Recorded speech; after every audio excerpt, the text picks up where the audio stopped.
మిర్యాలగూడలో హ్యాట్రిక్ విజయం తనదేనని ధీమా వ్యక్తం చేశారు బీఆర్ఎస్ అభ్యర్థి నల్లమోతు భాస్కర్ రావు.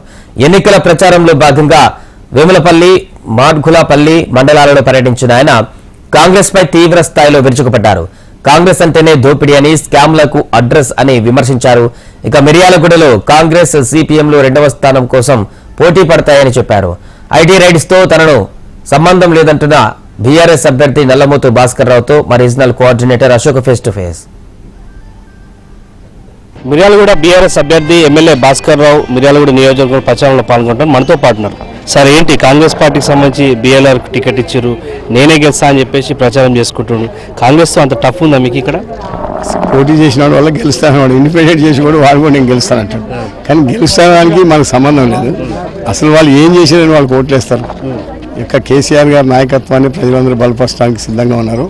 వాళ్ళు ఒట్టిగా ప్రతివాడు పోటీ చేసిన వల్ల గెలవాలనే ఆలోచనతోనే నామినేషన్ వేస్తారు. కానీ రోజు రోజు వాళ్ళ యొక్క బెరామీటర్ ఏ విధంగా తగ్గిపోతే వాళ్ళకి అర్థమవుతుంది. ఎందుకంటే కృష్ణయ్య గారి కన్నా గొప్ప వ్యక్తులు కాదు. ఎందుకంటే కృష్ణయ్య గారే పోయినసారి ఇక్కడ వచ్చి మరి ఇది చేయడం జరిగింది. ఇక్కడ ఏమీ పని చేయకుండా ఏ గ్రామంలో ఇప్పుడు మీరు నుంచున్న సీసీ రోడ్డు, మరి హైదరాబాద్లో ఉన్న రాగా సీసీ రోడ్లు వేసినాం అంటే విషయం చెప్తున్నాను. ఎందుకంటే ఇంత డెవలప్మెంట్ ఏ కాలంలో కూడా రాలేదు. ఈ కేసీఆర్ ప్రభుత్వంలో జరిగింది. అవన్నీ కూడా నేనే తీసుకొచ్చి ఇక్కడ అన్ని గ్రామాల్లో కూడా డెవలప్ చేయడం జరిగింది. అందుకనే కేసీఆర్ గారి నాయకత్వాన్ని కారు గుర్తుగా ఓటేయడానికి ప్రజలందరూ సిద్ధంగా ఉండి ఘన స్వాగతం పలుకుతున్నారు. మూడోసారి ప్రయత్నం చేస్తున్న భాస్కర్ చాలా షార్ప్ అని చెప్పేసి కేసీఆర్ బహిరంగ సభలో అంత షార్ప్గా పనిచేస్తారు. ఇక్కడ మేము రోజు ఇప్పటి వరకు 2700 కోట్ల రూపాయలు తెచ్చి నియోజకవర్గంలో అభివృద్ధి పనులు చేసినాం. మరి అదేవిధంగా సంక్షేమ పథకాలు కూడా దానికి సమానంగా 2500 కోట్ల రూపాయలతో సంక్షేమ పథకాలు చేసినాం. మరి ఆ విధంగా చేసుకుంటూ మరి అన్ని 90% గ్రామాల్లో మరి పనులు పూర్తి చేస్తే వాళ్ళు పోయి ఏ ఊర్లో పని అయింది, ఇక్కడ ఏమైనా అయిందా అంటే వాళ్ళు నుంచున్న రోడ్డు, వాడు వచ్చి ఉపన్యాసం ఇచ్చే రోడ్డు సిమెంట్ రోడ్డు మీద నుంచొని ఉపన్యాసం ఇస్తూ మళ్ళీ వాడు ఏమైందని అంటే వాడి గవర్నమెంట్లో ఎప్పుడన్నా ఆ మాట్లాడే వాళ్ళు ఎప్పుడన్నా గవర్నమెంట్లో ఏ గవర్నమెంట్లో ఉన్న వాళ్ళైనా కూడా ఆ రోడ్లు చూసి అసలు మరి మనం నుంచున్న రోడ్డు ఎవడేషన్ అర్థం చేసుకోవాల్సిన అవసరం ఇంత జ్ఞానం వాళ్ళకు ఉండాలి. కానీ డెవలప్మెంటే కాలేదని మాట్లాడితే ప్రజలందరూ కూడా నవ్వుకుంటారు వాళ్ళ యొక్క మాట్లాడే మాటలకి. అందుకని తప్పనిసరిగా మేము చురుకుగానే పనిచేస్తాం. రాజకీయం అంటే మరి చురుకుగానే ఉండకుండా ఒట్టిగా అలాంటిగా రాజకీయం చేయం కదా.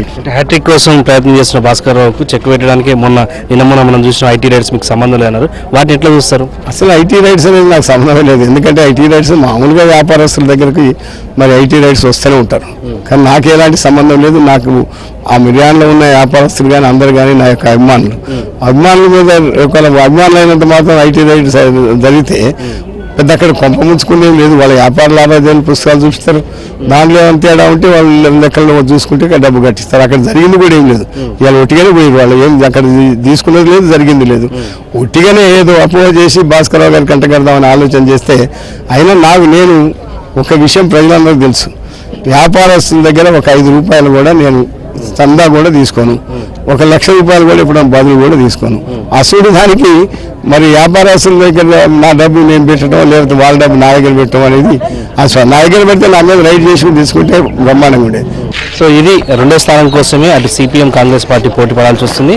ఐటీ రైట్స్తో తనకు సంబంధం, తనకు ఇటువంటి పవర్ ప్రాజెక్టులు ఏమి కూడా లేవు అని చెప్పేసి మిర్యాలగూడ బీఆర్ఎస్ అభ్యర్థి ఎమ్మెల్యే భాస్కర్ రావు అంటున్నారు.